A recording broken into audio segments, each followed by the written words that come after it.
We are in 2 Chronicles chapter 36, verse 11. Zedekiah was 21 years old when he became king, and he reigned in Jerusalem 11 years. He did evil in the eyes of the Lord his God, and did not humble himself before Jeremiah the prophet, who spoke the word of the Lord. He also rebelled against King Nebuchadnezzar, who had made him take an oath in God's name. He became stiff-necked and hardened in his heart, and would not turn to the Lord, the God of Israel. Furthermore, all the leaders of the priests and the people became more and more unfaithful, following all the destable practices of the nation and defiling the temple of the Lord, which he had consecrated in Jerusalem. The Lord, the God of their The Lord, the God of their ancestors, sent word to them through his messengers again and again, because he had pity on his people and in his dwelling place. But they mocked God's messengers, despised his words, and had scoffed at his prophets until the wrath of the Lord was aroused again, his people, and there was no remedy. He brought up against them the king of the Babylonians, who killed their young men with the sword in the sanctuary, and did not spare young men or young women, the elderly or the infirm. God gave them all into the hands of Nebuchadnezzar. He carried to Babylon all the articles from the temple of God, both large and small, and the treasure of the Lord's temple, and the treasures of the king and all his officials. They set fire to God's temple and broke down the walls of Jerusalem. They burned all the palace and destroyed everything of value there. He carried into exile to Babylon the remnant who escaped from the sword, and they became servants to him and his successors until the kingdom of Persia came to power. The land enjoyed its Sabbath rest. All the time of its desolation it rested, until the 70 years were completed in fulfillment of the word of the Lord spoken by Jeremiah. In the first year of Cyrus, king of Persia, in order to fulfill the word of the Lord spoken by Jeremiah, the Lord moved the heart of Cyrus, king of Persia, to make a proclamation throughout his realm and to put it in writing. This is what Cyrus, king of Persia, says. The Lord, the God of heaven, has given me all the kingdoms of the earth, and he has appointed me to build a temple for him at Jerusalem in Judah. Any of his people among you may go up, and may the Lord their God be with them.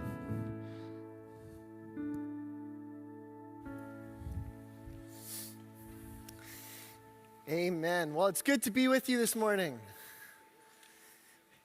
Would you say it's good to be with me this morning?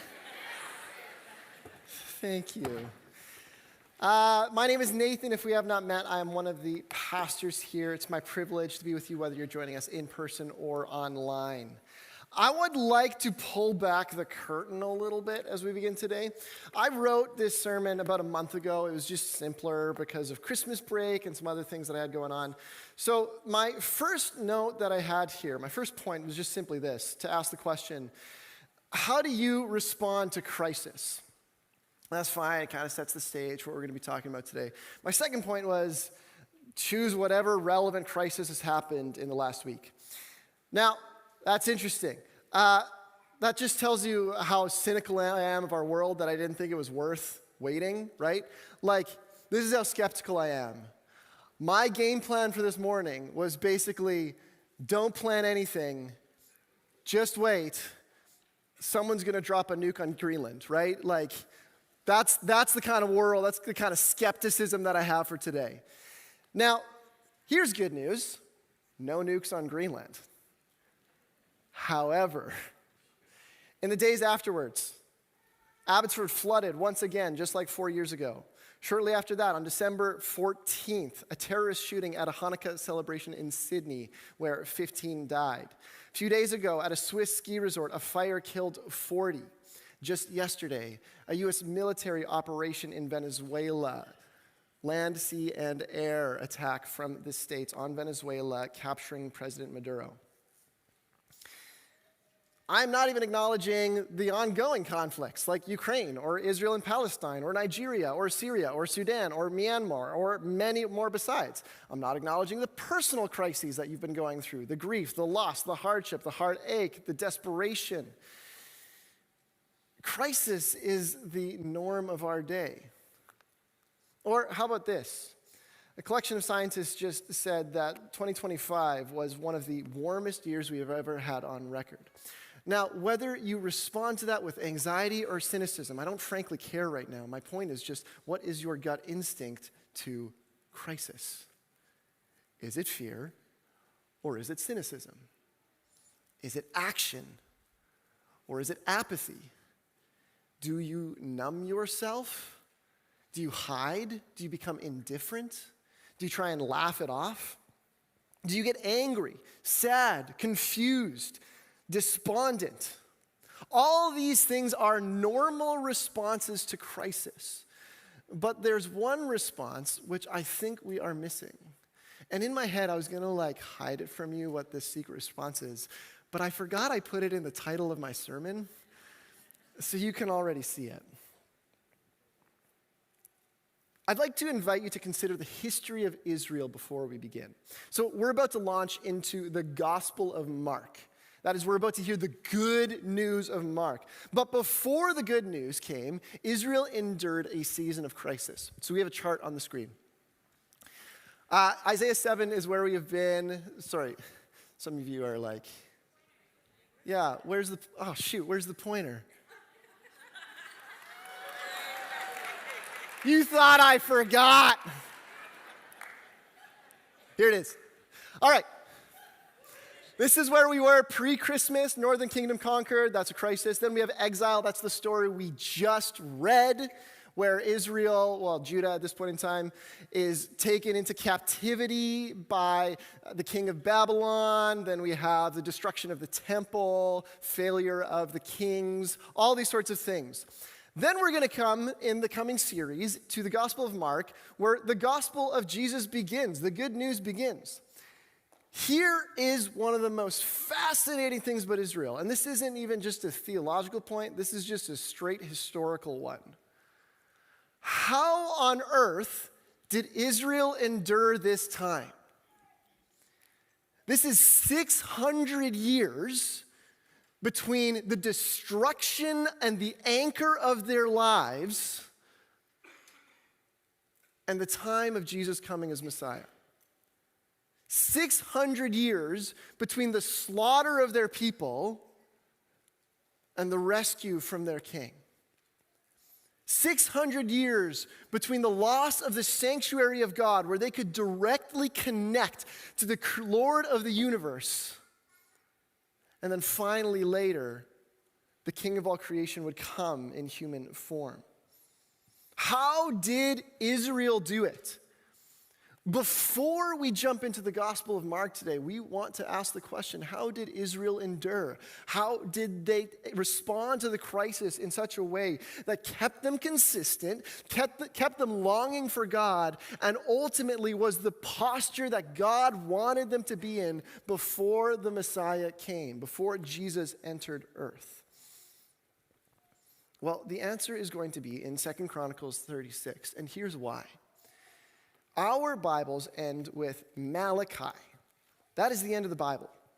Here is what Malachi 4:2, one of the last verses of the Old Testament is, according to our Bibles, says this. But for you who revere my name, the Son of Righteousness will rise with healing in its rays, and you will go out and frolic like well-fed calves.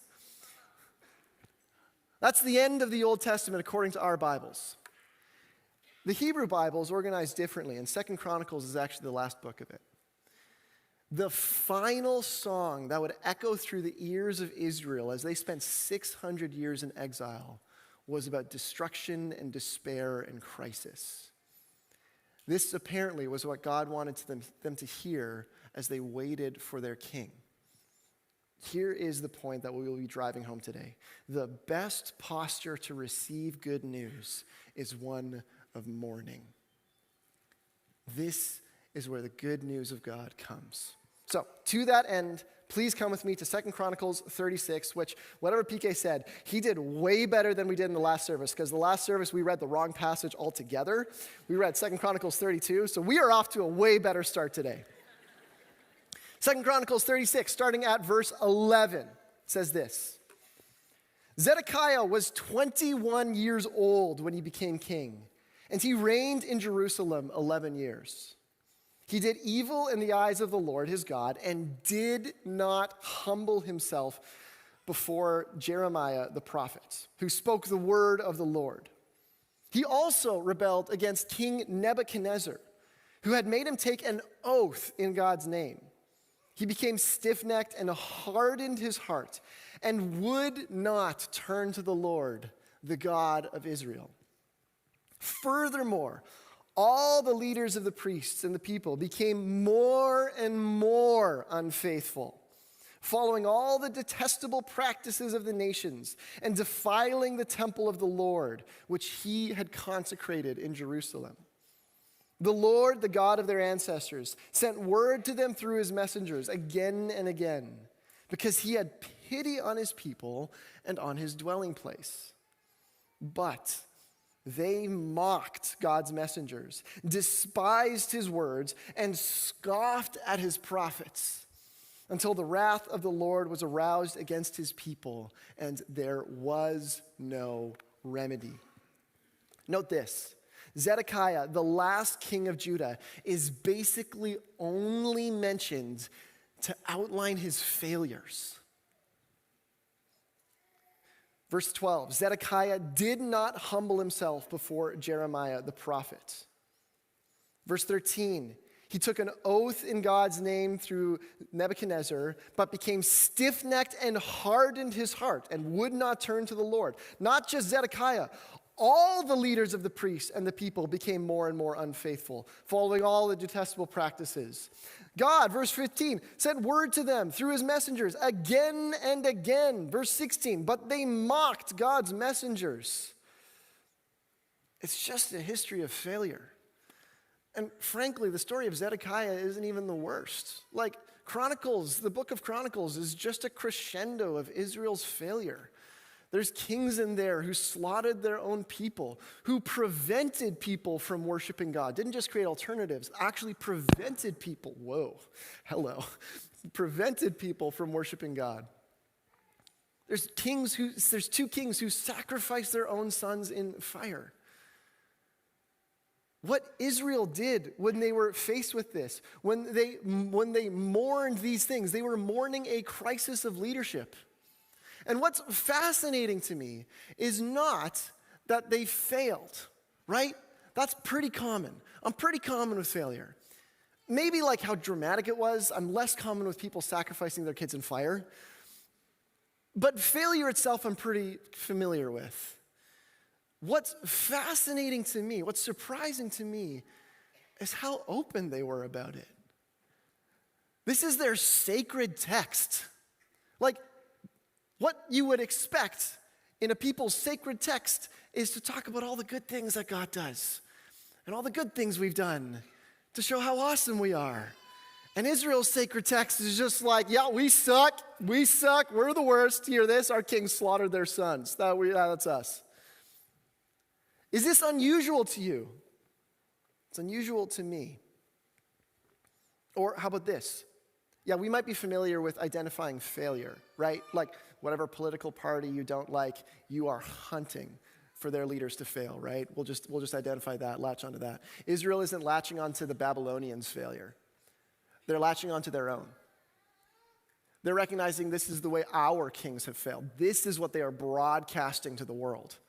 Take it one step further. They're not even like blame-shifting responsibility on their leaders. Whatever their leaders have failed in, they themselves are responsible for it too. Verse 16, they mocked God's messengers, despised his words, and scoffed at his prophets until the wrath of the Lord was aroused against his people. They know they themselves are culpable within all of this as well.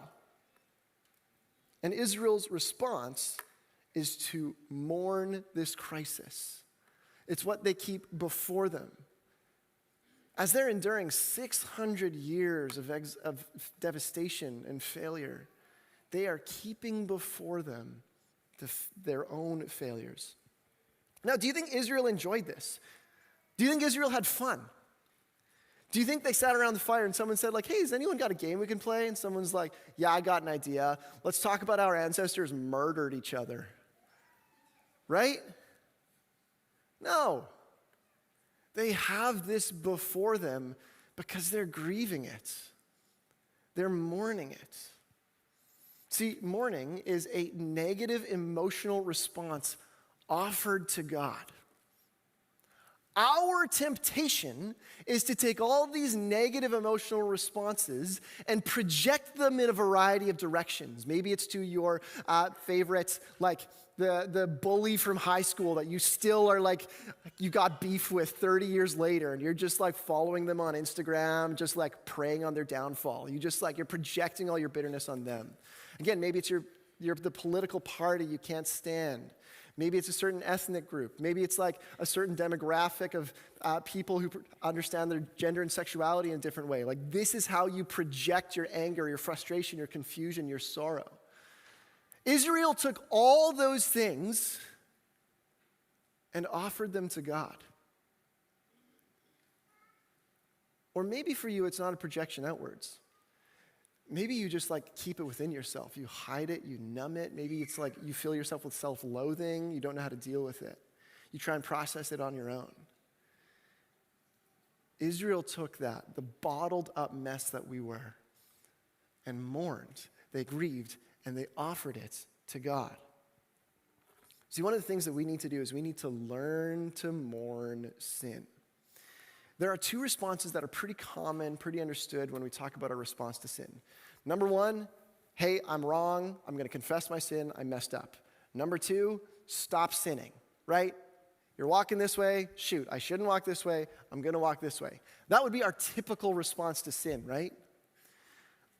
One of the fundamental pieces that we're missing is mourning it, is grieving it.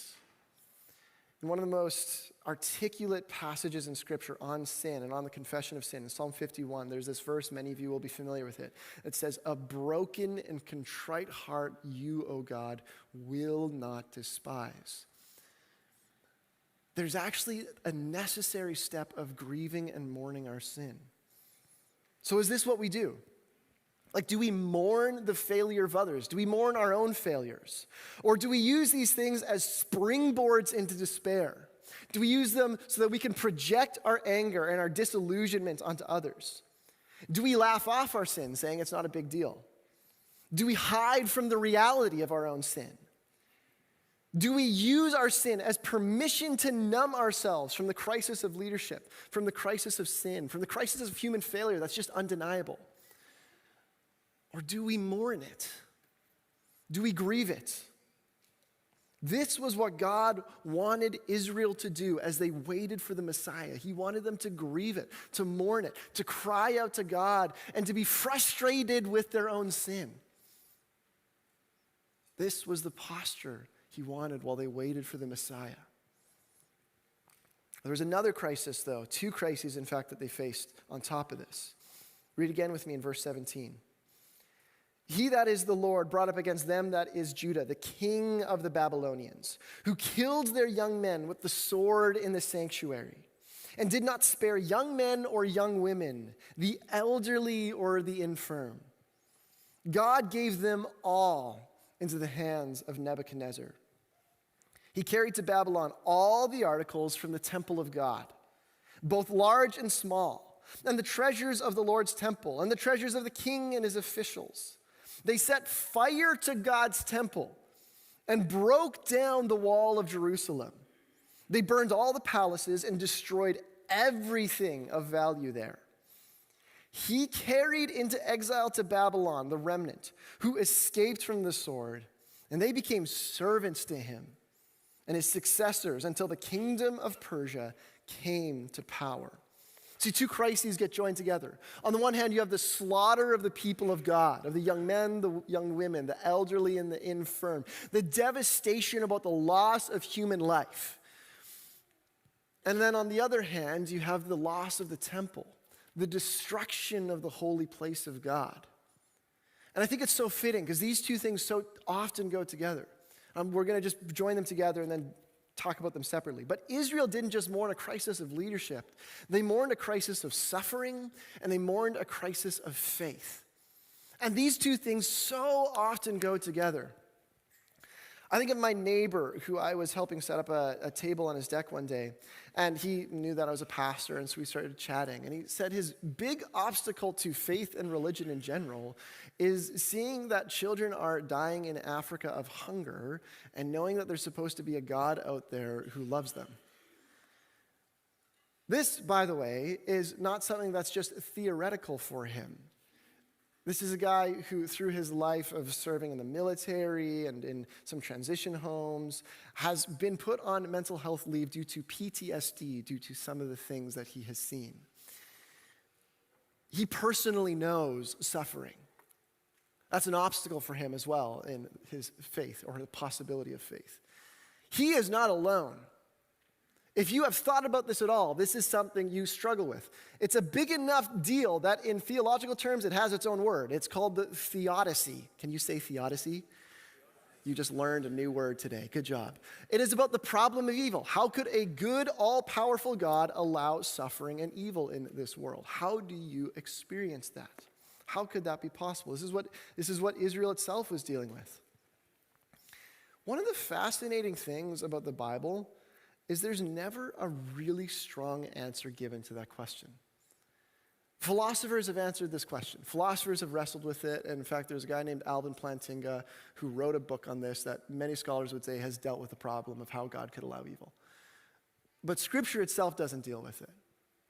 What Scripture does have is the book of Job. Job is a guy who had it all. Had the family, had the possessions, had the career, had everything. And early on in the story, he loses his family, loses his kids. They all die at the same time. Loses his wealth and livelihood. And then essentially loses like his body's ability to function. His life has gone downhill so fast that his wife essentially says to him, just curse God and die. And the rest of Job is Job just crying out, saying, God, where are you? This isn't fair. He has some friends who are trying to give him the reasons for suffering, trying to say, like, you must have sinned, you must have done something wrong. God doesn't do this unless things have happened to bad people. And Job is essentially a book that's articulating, nope, sometimes that's not a good enough answer. And you're just waiting. You're waiting for God to arrive on the scene, to give the answer, to help explain why has all this happened to Job. Finally, after chapter after chapter after chapter of Job mourning and grieving his suffering and giving it to God, God arrives. What does he say? To summarize, God basically says, hey, my name's God, I'm really big. And that's God's answer to suffering. Is that a satisfactory answer to you? No. Once again, we're stuck. Same problem. How could God allow this to happen? Well, here's what I think we need to remember. When you are in the midst of suffering, the worst thing that can happen to you is someone who tries to explain to you, well, there's a purpose for this. I remember here's something I'm embarrassed by. Sitting with a student who, in the last few months, in a single car accident, had lost her dad and her brother at the same time, in a single moment. And in that conversation, one of the things that I said to her, and I regret this, is that, man, you're going to be able to understand and process with people who have gone through extreme grief so well. That might be true. That's not what she needs to hear. She just needs to hear and be given space to process, to understand, to listen. See, one of the realities that we're facing is that when we're talking about a crisis of suffering, we're not talking about you lost a job so that next month you could get a better job with like better pay and like a better work culture and better hours. So it makes sense, like, oh, I get why I went through that suffering. We're talking about losing a job that caused you to downsize, sell your car, have to move to another town, leave your family behind, or maybe move in with your family, and you have lost the entire trajectory of your life. We're not talking about the health scare that actually was nothing but just made you like humble yourself before the Lord so you understand why it happened. We're talking about the person who died from cancer in like weeks, and all of a sudden they're gone, and there's no understanding of why it happened. We're not talking about someone who experienced a brief season of loneliness and then found friends, but also learned how to like walk through solitude at the same time so they get the reason for it. We're talking about someone who's been abandoned by their friends and family, lives alone, has no one who connects with them on a daily basis. We're not talking about Israel, who 700 years later could look back and say, I get what God was doing and how we were waiting for the Messiah. We're talking about Israel, who is in the thick of suffering, who has seen their loved ones die, and they don't have an answer for why it happened. This is what God wanted to ring out in their ears, to deal with the tension of knowing that on the one hand, there is suffering that is unimaginable, maybe even unreasonable, and yet somehow still God is going to work. Now, this is the challenge. This is the process that we walk through to learn to mourn even when you don't understand, even when it doesn't make sense. See, when I think about what it looks like to mourn, not like that was hard, but I've gotten through it. When I think about like walking through suffering, heartache in the midst of it, mourning is not my response. My response is to numb, to hide. A few weeks ago, as I was just like processing something incredibly heavy, Sarah was out with MJ. I was home alone. There's a stack of dishes there. And any other time in my life, I would have done those dishes instantly. I can't even look over there because I know Sarah's just like, no, I'm a procrastinator. This specific time, though, amongst all the times that I do procrastinate, this specific time is I knew I was just like, I just can't be alone with my thoughts right now. Like, I just can't be thinking about the grief that I'm experiencing. I just can't think about the heartache. So all I'm going to do is I'm just going to watch videos on YouTube. And then I'm going to regret it because Sarah's going to come home and I'm not going to have done anything. But that's better than actually having to like bring this to God because it just hurts too much. We don't like mourning sin. It's hard. We don't like mourning suffering. It's hard. It's actually work. But it's the process of saying, God, I don't understand. I'm confused. The Psalms are littered with Israel saying things like this in Psalm 13, 1 verse 2. How long, Lord, will you forget me forever? How long will you hide your face from me? How long must I wrestle with my thoughts and day after day have sorrow in my heart? How long will my enemy triumph over me? This was Israel's posture again and again. God, where are you? I don't understand. I'm grieving. I'm suffering. This doesn't make sense. I'm confused. And apparently it's the posture that God wants Jesus to enter into. Jesus to come into the lives of those who mourn. See, what does Jesus say about those who are blessed? Does he say, blessed are those who numb themselves, for they shall be free of ever having to deal with something hard? No. Does Jesus say, blessed are those who know how to take things into their own hands when things get difficult, because they'll become the real heroes of the story? No. What does Jesus say? Blessed are those who mourn, for they shall be comforted.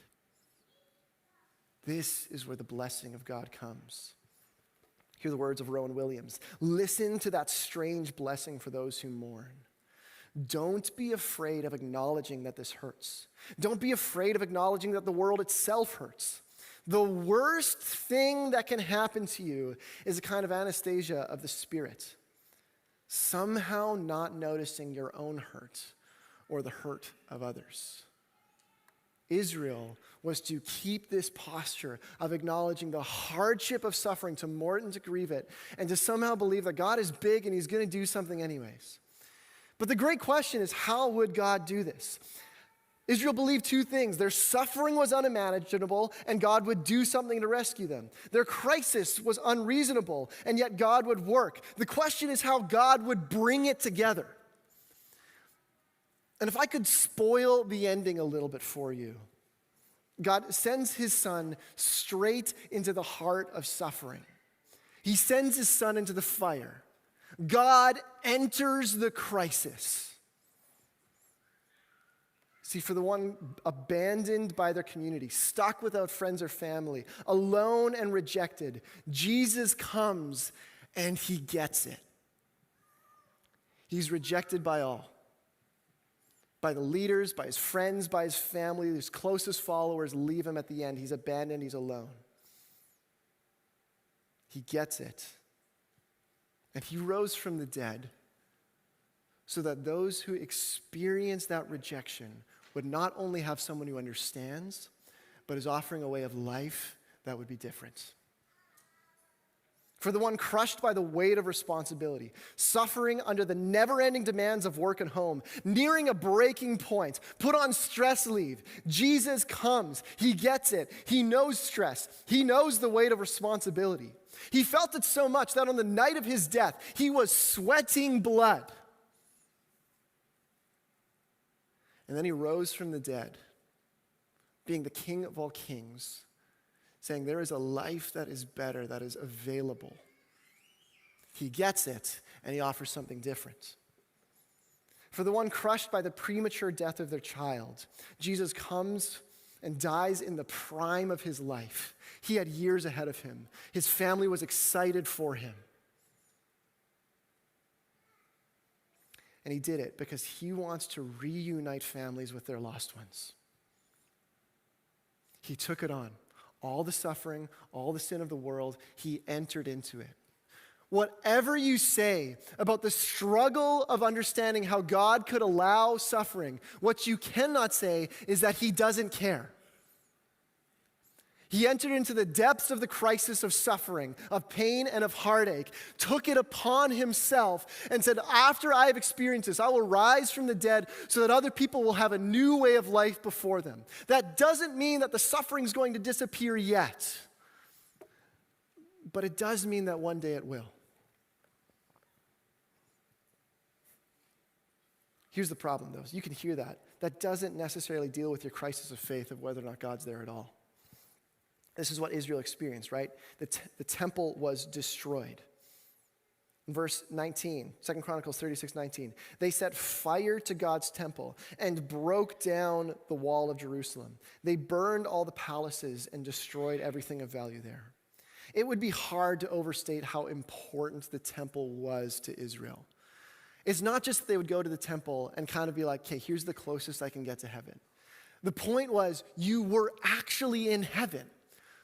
That was the entire point of the temple. It's where God himself rested. It's where heaven and earth met. You were there. So when the temple is destroyed, it's not just like, man, that's a sick piece of architecture, shoot. That's like, my connection with God is gone. My relationship with the creator of the universe has been taken from me. This is a crisis of faith. This is what Israel mourned. This is what Israel was apparently supposed to keep before them. Yes, a crisis of leadership, a crisis of suffering, but also on top of that, a crisis of faith. They were to keep it before them. Man, in our day, this is just like so real. This is so common. This is so understood. We have like our own temple kind of thing that's been destroyed in the last 100 years. There's a famous quote from Friedrich Nietzsche who says this: God is dead. God remains dead, and we have killed him. Oh, go one slide up. Go one slide up. Don't give them the secret sauce yet. Shh. Close your eyes, everybody. Close your eyes. One slide up. There it is. You saw nothing. It is confusing, sham. There's 2 slides of the same quote. I apologize. Imagine none of that happened. So this is a celebratory, triumphal cry for many. In the last 100 years, that's about how long ago, maybe a little bit longer, that Nietzsche wrote this. God is dying. Christianity is on the decline. This is a story. It's a celebratory triumph of something moving on, and now greater things. Humanity can finally be free. Here's the thing. Nietzsche, who is himself, he's no fan of Christianity, that's for sure. He is not saying this in a celebratory way.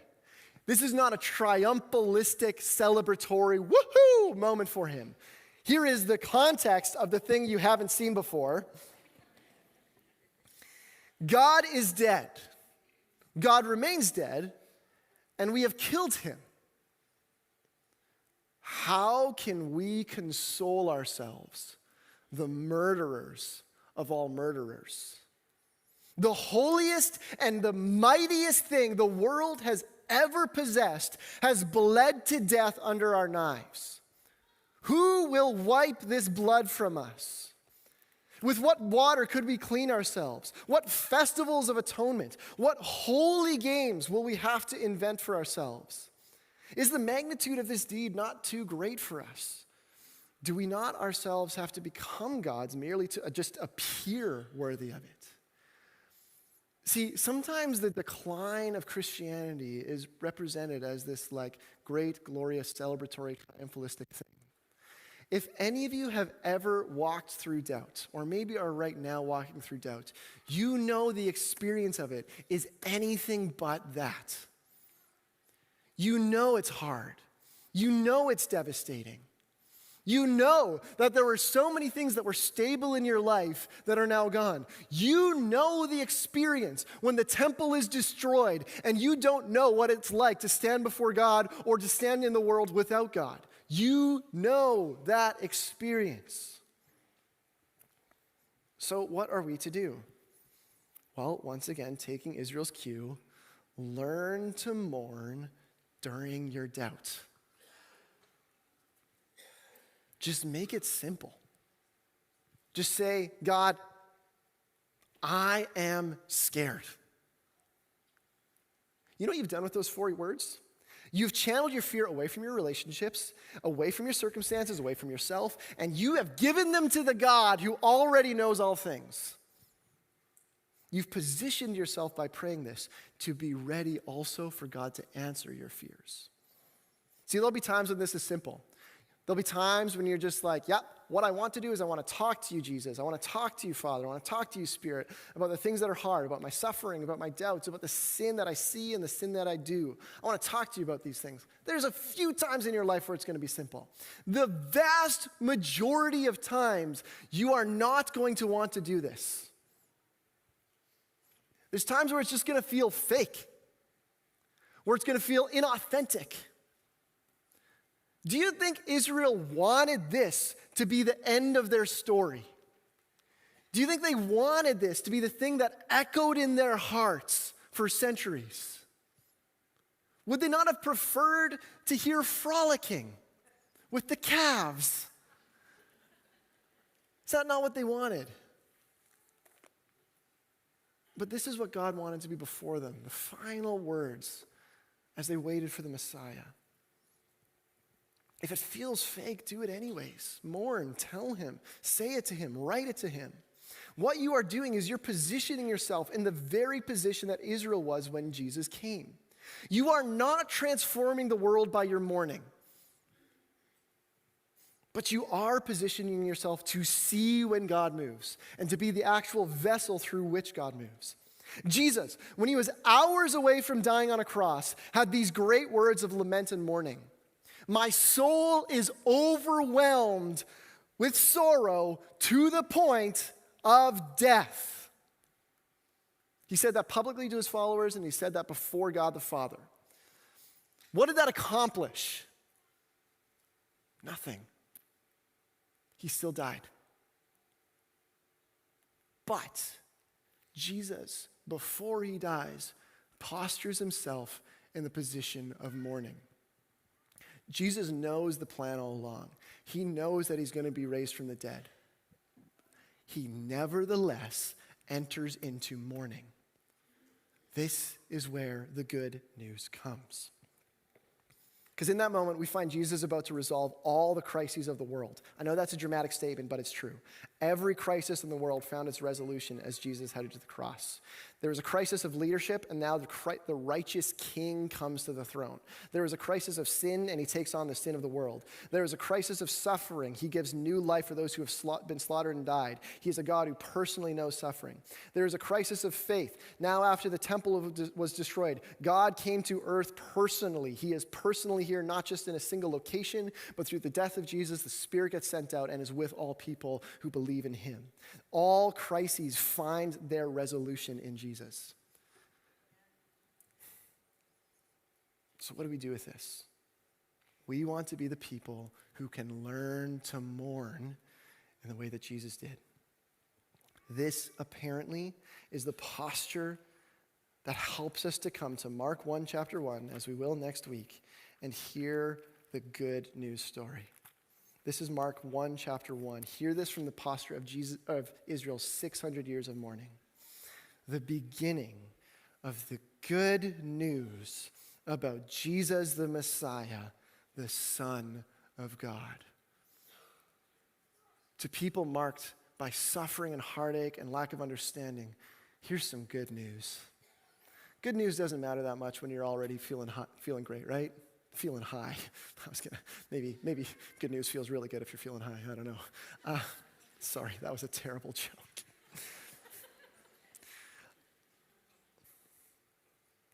Good news, though, to people who are in the midst of agony, of centuries of agony, that's something different. Good news about Jesus the Messiah to people who have experienced a crisis of leadership, knowing just the stories of their continually failing kings that ultimately do not even continue on in leadership. Here's the Messiah. Here's the King. The Son of God. God himself in flesh. No longer is the temple even necessary. God is here in person. This is the Gospel of Mark. So how do we get ready? How do we prepare ourselves for this? We learn to mourn. If you are someone who things are great right now and you feel no need to mourn, I'm happy for you. Tell us your secret. Do it anyways. If you have nothing in your own life to mourn, mourn on behalf of those who do.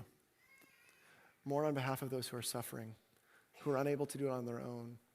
Position yourself, and maybe more specifically, help position our church and our city to be a place where the Spirit of God can invade, where the good news can come.